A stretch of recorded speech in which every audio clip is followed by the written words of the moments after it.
أعوذ بالله من الشيطان الرجيم بسم الله الرحمن الرحيم إن الحمد لله نحمده ونستعينه ونستغفره ونستهديه ونعوذ بالله من شرور أنفسنا ومن سيئات أعمالنا من يهده الله فهو المهتد ومن يضلل فلا هادي له ونشهد أن لا إله إلا الله وحده لا شريك له ونشهد أن محمدا عبده ورسوله أما بعد.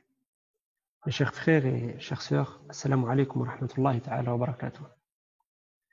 Donc, à travers quelques vidéos, Inch'Allah, nous allons vous proposer quelques récits de prophètes qu'Allah subhanahu wa ta'ala a cités dans le Coran, nous a relatés dans le Coran. Donc, le collectif Ubay ibn Ka'b, c'est un regroupement de jeunes de la région stéphanoise qui fait la promotion du Coran. Et donc, on vous propose ces vidéos-là. Et pour les plus jeunes d'entre nous, Inch'Allah, je vous demanderai votre plus grande attention. Puisque d'ici la fin du mois du Ramadan, Inch'Allah, on va vous proposer une sorte de quiz, d'un questionnaire qui permettra de voir si vous avez retenu les morales, compris ce qu'on vous a raconté à travers toutes ces vidéos, que ce soit moi ou les frères qui interviennent avec le collectif, Inch'Allah. Donc, pour cette première vidéo, j'ai décidé d'aborder le récit du prophète Sulayman, alayhi salam. Sulayman, il a une particularité avec son père Daoud, c'est qu'ils ont été prophètes, mais ils ont été aussi rois. Allah subhanahu wa ta'ala a regroupé ces deux choses-là dans leur pouvoir, donc en leur octroyant et la prophétie et la royauté. Sulayman descend donc de la lignée des prophètes descendants de Ishaq, donc son arrière-grand-père était Yahuda ibn Yaqub ibn Ishaq ibn Ibrahim alayhi salatu wassalam.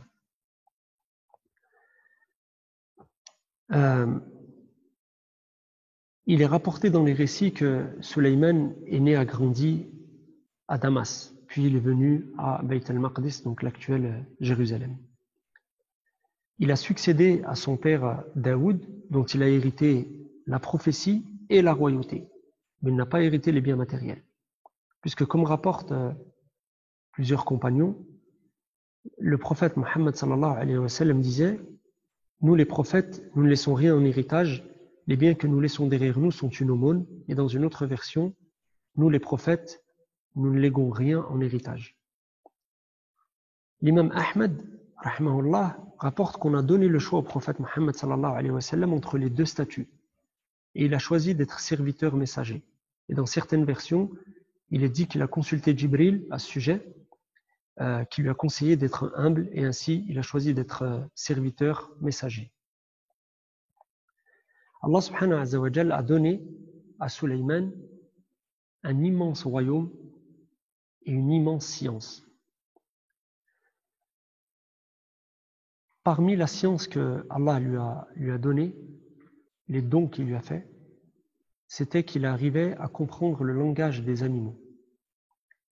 Il avait la possibilité aussi de gouverner les djinns, de les commander, et Allah lui a mis à son service le vent.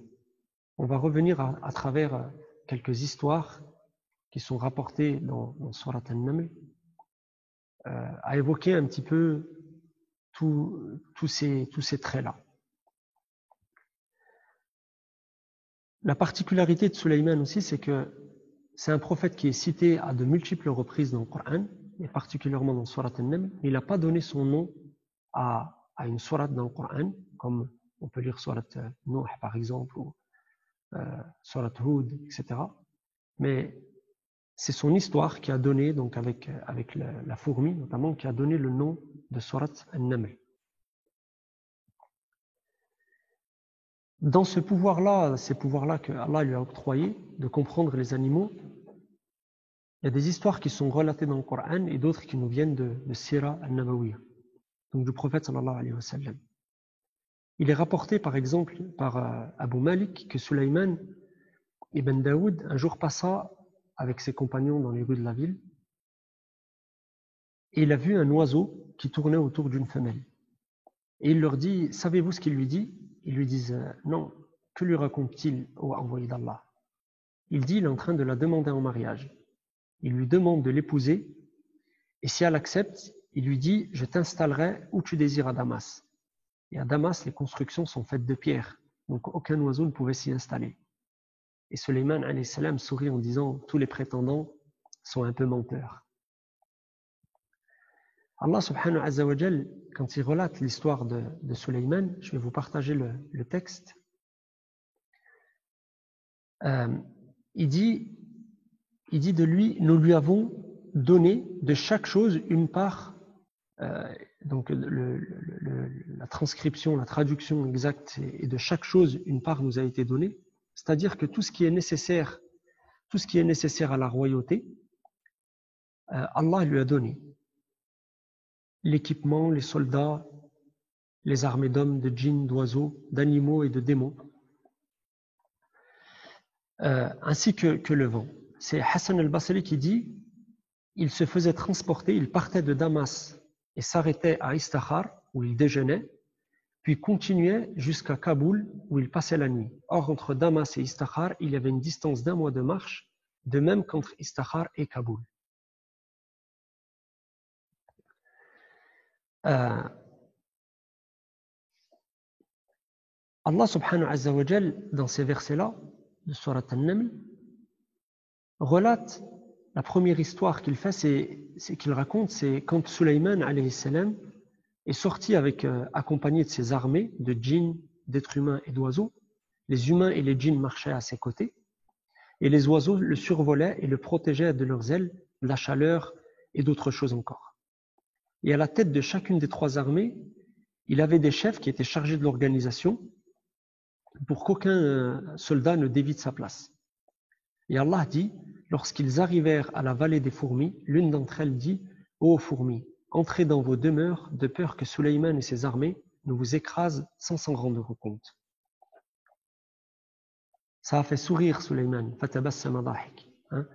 Ça l'a fait sourire, rire, et il a demandé à Allah de lui permettre de lui rendre grâce des bienfaits qu'il lui a accordés et la faveur dont il lui a fait don.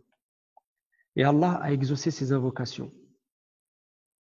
Ainsi, Sulayman remercie Allah subhanahu wa ta'ala des bienfaits qu'il lui a donnés et fait une invocation pour ses parents et le remercie pour le ni'ma, donc le bienfait de la foi et de la prophétie qu'il a mis en lui et en ses pères et mères. Et le prophète sallallahu alayhi wa sallam, c'est un hadith qui est rapporté par Jabir, disait que le messager d'Allah disait, la mère de Sulayman ibn Daoud a dit au prophète, ne dors pas trop la nuit car cela amène le serviteur à la pauvreté le jour de la résurrection.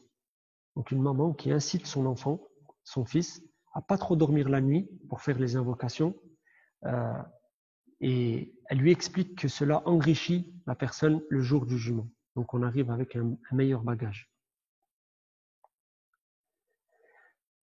Donc ça, c'est la première histoire. Cette histoire-là avec la fourmi, elle est relatée dans le Coran. Et il y a une autre histoire avec une fourmi qui est rapportée et qui, elle, je vais vous partager. Donc là, c'est le texte. Une autre histoire avec, donc je disais, la fourmi, c'est le prophète Abu Huraira qui rapporte que le prophète sallallahu alayhi wa sallam a dit, un prophète est sorti accompagné des gens pour demander la pluie en période de sécheresse à Allah. Ils virent alors une fourmi levant les pattes avant vers le ciel, et le prophète dit, faites demi-tour, vous avez été exaucés en raison de cette fourmi. Az-Zuhri rapporte que ce prophète-là dont Muhammad sallallahu alayhi wa sallam parle, c'était Sulayman. Et il dit, Sulayman et ses compagnons sont sortis demander la pluie. Il vit une fourmi debout, levant les pattes vers le ciel et demandant la pluie. Il dit à ses compagnons, faites demi-tour, vous obtiendrez la pluie. Cette fourmi a demandé la pluie et on a exaucé son invocation. Allahu Akbar. Ensuite, Allah subhanahu wa ta'ala nous relate le récit de Sulayman avec la huppe et la princesse, enfin la reine de Saba. La huppe, c'est cet animal-là que je vous partage. Donc vous voyez. Donc Allah mentionne la conversation entre Sulayman et la huppe. Chaque espèce en fait d'oiseau qui était au service de Sulayman avait un commandant qui était chargé de les missionner. Chacun avait une mission bien précise. Et chaque responsable venait rendre compte à Sulayman, comme le font les généraux, je dirais, ou les responsables auprès des rois. La fonction de la huppe, c'était, d'après Ibn Abbas, elle consistait à chercher les points d'eau. Quand il était en voyage, elle était chargée de rechercher les endroits où on pouvait trouver de l'eau. Allah subhanahu wa ta'ala a doté la huppe d'une capacité qui lui permettait de détecter l'eau dans des grandes profondeurs dans la terre. Or, un jour, Sulayman, il l'a convoqué, il a appelé la huppe pour lui donner une mission, et il ne la trouva pas à sa place habituelle. Il dit alors, pourquoi ne vois-je pas la huppe? Serait-elle parmi les absents? Et Allah subhanahu wa ta'ala, il relate cette histoire en détail, et Sulayman dit, il a menacé sévèrement d'un châtiment sévère la huppe si elle revenait pas à lui avec un bon argument. Et Sulayman, Allah subhanahu wa ta'ala lui a donné la sagesse et la justesse dans son jugement. Donc il n'allait pas la châtier la punir si elle lui apportait, elle revenait vers lui avec une bonne raison. Il la menaça donc d'un châtiment sévère sur la nature duquel les exégètes ont divergé. Certains disent la déplumer vivante, d'autres relatent un autre châtiment. Et il dit, ou je l'égorgerai à moins qu'elle m'apporte un argument clair. Et Allah dit, mais elle n'est pas restée longtemps absente. Et quand elle est arrivée vers lui, elle lui a dit, donc la huppe, elle s'adresse à Sulayman et lui dit, j'ai connaissance d'une chose qui t'a échappé. C'est-à-dire que tu ne sais pas. Je te rapporte de Saba une nouvelle sûre, c'est-à-dire que tu peux être certain, garanti, l'information, elle est véridique. La huppe décrit alors ce qu'elle avait vu dans ce royaume-là, le royaume de Saba. La situation des rois de Saba, c'est un royaume qui était situé au Yémen. Elle lui dit, c'est un royaume qui est gouverné par une femme. Cette femme-là, elle s'appelle Belqis. Et elle a un immense royaume et tout ce dont elle a besoin. C'est-à-dire qu'Allah lui a donné beaucoup de choses dans ce royaume-là. Et elle a un trône qui est, mashallah, immense.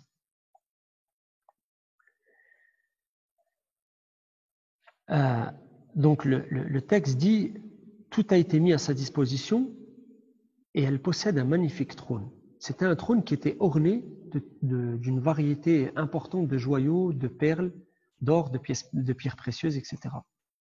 Et la huppe mentionne la mécréance de leur adoration du soleil. Elle lui explique en fait que ce peuple-là, au lieu d'adorer Allah subhanahu wa ta'ala, ils adorent le soleil.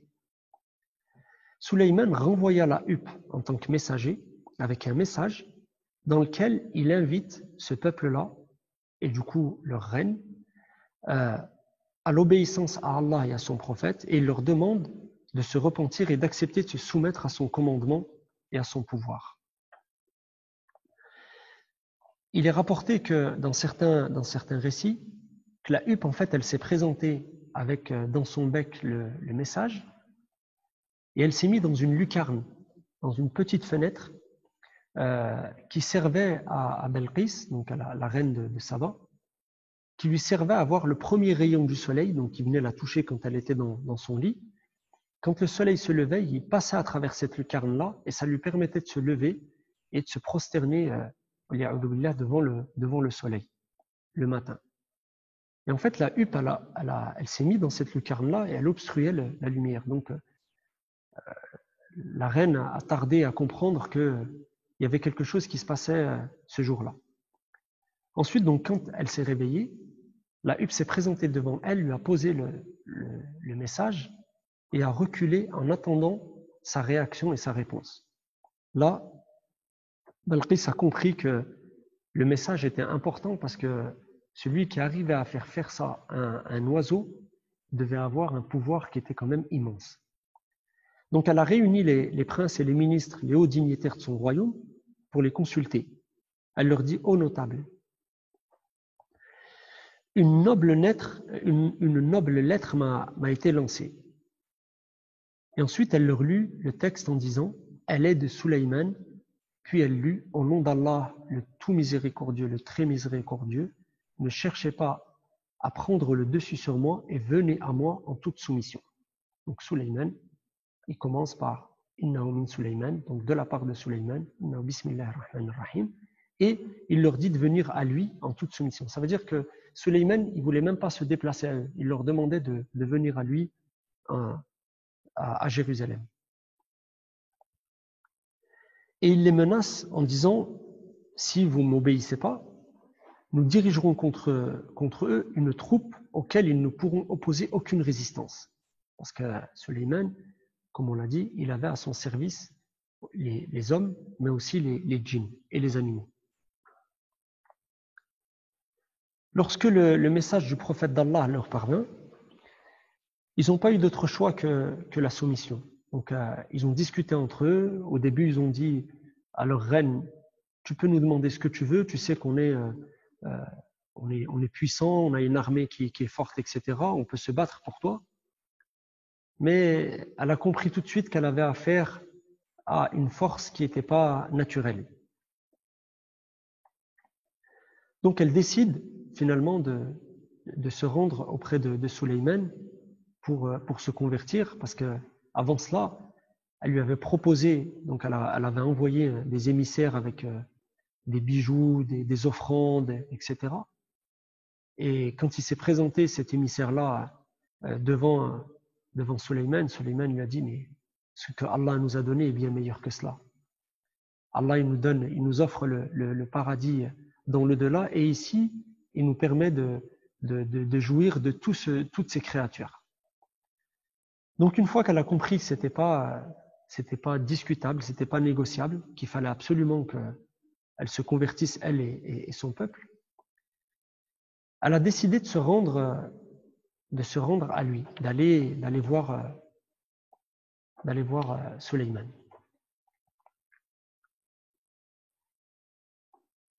Quand elle est partie du Yémen, pendant qu'elle voyageait vers lui, Sulayman a demandé aux gens qui étaient autour de lui, à ceux qui étaient présents dans sa cour, qui était capable de lui apporter le trône de Belqis, qui est le trône sur lequel elle prenait place lorsqu'elle gouvernait. Avant qu'ils arrivent, bien entendu. Il fallait qu'ils récupèrent le trône avant que Belqis n'arrive à Bayt al-Maqdis. Un redoutable djinn a répondu: je te l'apporterai avant que tu ne quittes ta place, c'est-à-dire avant que ton conseil ne prenne fin. Et pour cela, je serai fort et digne de confiance, c'est-à-dire en gros, je vais te le rapporter tel qu'il est, je vais rien prendre dessus, je vais rien soustraire à ce trône-là. Un autre a pris la parole, et là Allah subhanahu wa ta'ala dit: celui qui avait la connaissance du livre. Donc l'avis le plus communément partagé, c'est qu'il s'agit en fait du cousin maternel de Sulayman. On dit aussi qu'il s'agissait d'un croyant parmi les djinns qui connaissait le nom suprême d'Allah subhanahu wa ta'ala. Il lui dit: je te l'apporterai avant que tu n'aies cligné de l'œil, c'est-à-dire avant que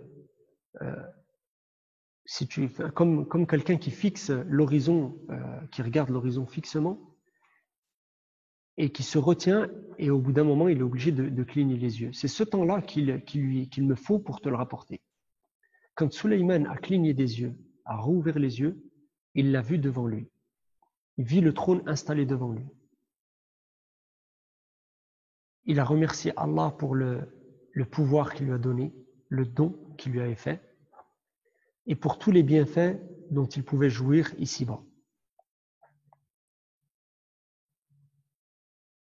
Et il dit, c'est grâce à Allah, c'est une grâce d'Allah envers moi, car Allah m'a accordé ce qu'il n'a pas accordé à ses autres serviteurs, et c'est peut-être pour me mettre à l'épreuve et savoir si je suis reconnaissant ou pas. Est-ce que je vais pouvoir remercier Allah ou pas?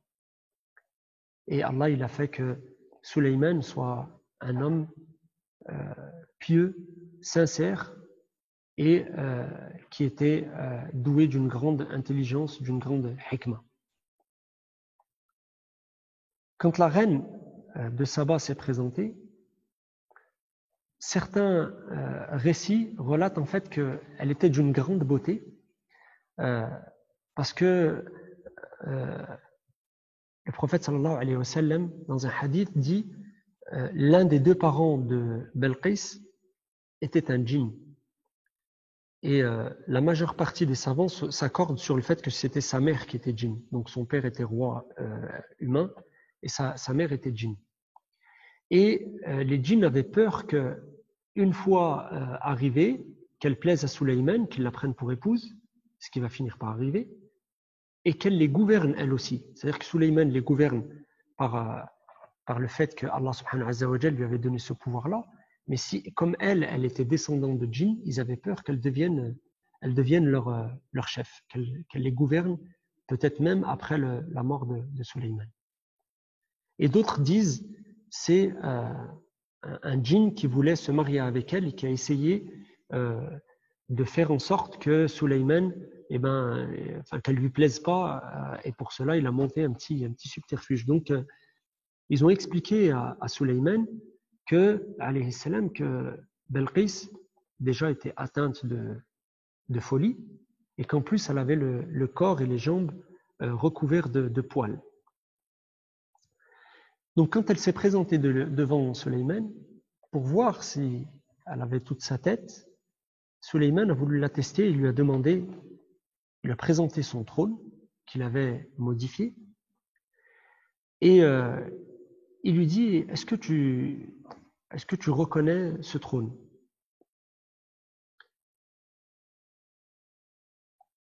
Ou est-ce que ton trône est comme celui-ci? Et elle dit, il lui ressemble bien. Sa réponse montre en fait sa perspicacité, sa grande intelligence, car elle pouvait pas concevoir que c'était son trône.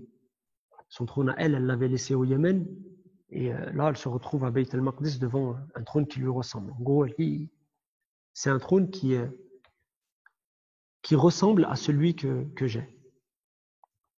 Donc là, elle a démontré qu'il n'y avait pas de mensonge, il n'y avait pas de... Mais elle avait quand même une grande intelligence et une grande perspicacité. Ensuite, Allah subhanahu wa ta'ala nous relate que Sulayman a fait creuser une tranchée qu'il a fait recouvrir d'un palais de cristal dans lequel il s'est installé, et il a fait appeler Belqis.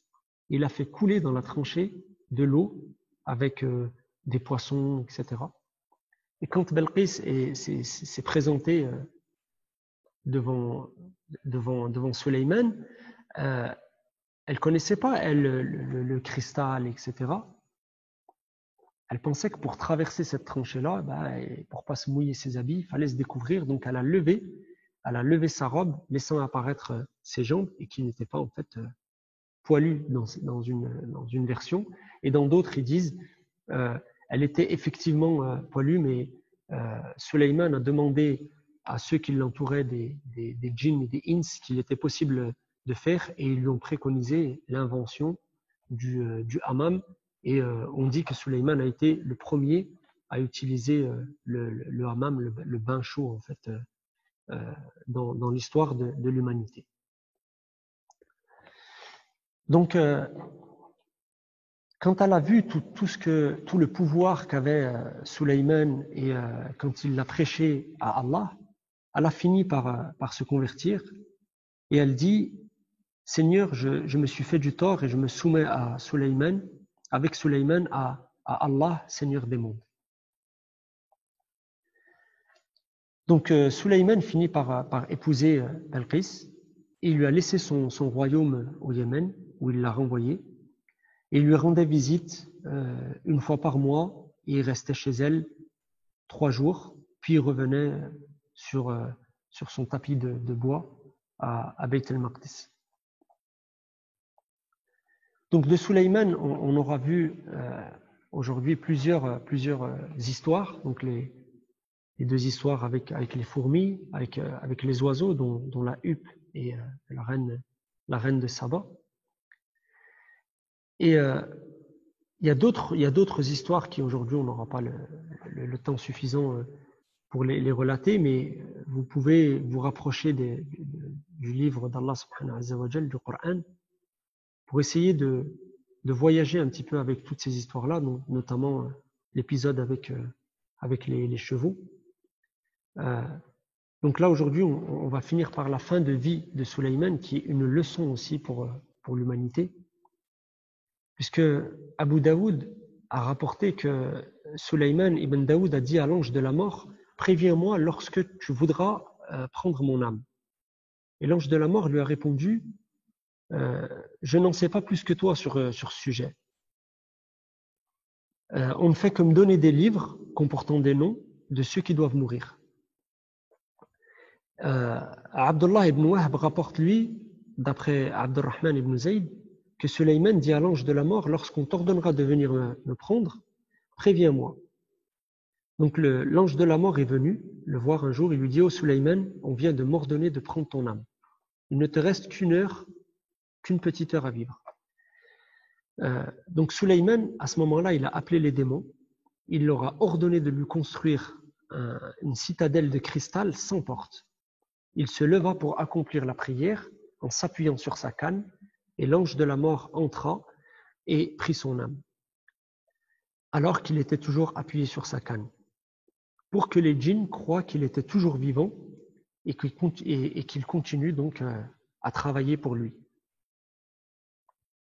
C'est alors qu'Allah a envoyé une termite qui a commencé à ronger la canne, puis quand celle-ci elle est devenue creuse, quand la canne est devenue creuse, et qu'elle ne pouvait plus supporter le corps de Sulayman, il s'est écroulé.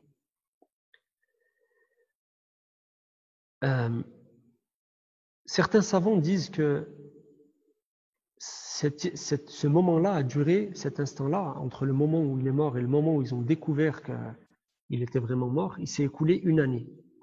D'autres se basent sur ce fait-là et sur d'autres hadiths du prophète sallallahu alayhi wa sallam pour étayer que les corps des prophètes ne se décomposent pas. Les corps des prophètes sont interdits à la terre, ils restent tels qu'ils sont quand ils sont vivants. Et c'est pour cela que Sulayman en fait, est resté pendant 1 année dans ce palais de cristal, debout en position de prière alors qu'il était déjà mort. Mais la plus grande leçon à tirer de cette histoire-là, c'est que les djinns, ils ont compris, et ça c'est une leçon pour les hommes, comme je disais, que s'ils avaient le pouvoir de connaître l'invisible, ce que beaucoup de gens leur donnent comme prétendu pouvoir, s'ils avaient la possibilité de connaître réellement l'avenir, ils ne seraient pas restés dans ce châtiment-là pendant toute 1 année.